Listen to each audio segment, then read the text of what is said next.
अस्सलाम वालेकुम।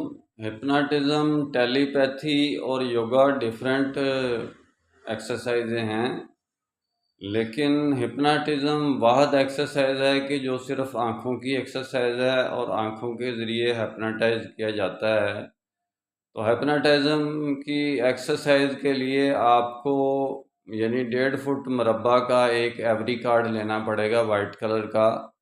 तो उसके अंदर एक यानी कि इतना गोल साइज़ का एक 1.5 इंच का आपको 1 इंच का कर लें आप। एक गोल यानी 1 इंच रेडियस का गोल आपको एक दायरा स्याह बनाना पड़ेगा उसके बिल्कुल सेंटर में एवरी कार्ड के। तो फिर उससे तकरीबन आप 3 फुट पीछे हटकर बैठकर कुर्सी के ऊपर अगर बैठकर आपने बिल्कुल आपकी यहाँ पेशानी के दरमियान बिल्कुल उसकी सेहत हो कि आप सीधा देख सकें। अगर आपने ज़मीन पर आलती पालती मारकर बैठना है फिर भी वो यानी कि वो एवरी कार्ड आपके बिल्कुल सामने यही प्लेस इस प्लेस पर हो तो आप उसको देखें या रोज़ाना प्रैक्टिस करें।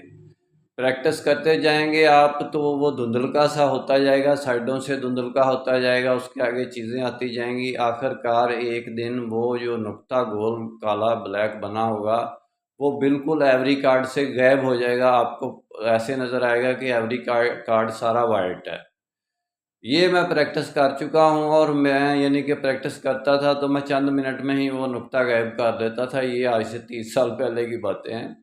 बड़ी कोई यानी कि ये मशक़ें हैं, टेलीपैथी, हिप्नोटिज़म, योगा, ये वो सब कुछ किया, लेकिन जो इस्लाम के अंदर तज़किया नफ्स के ज़रिए ताकत आती है, जो इस दिल के तज़किये से बंदे को रूहानी बालिदगी हासिल होती है, वो किसी और इल्म में नहीं है जो इस्लाम के अंदर है।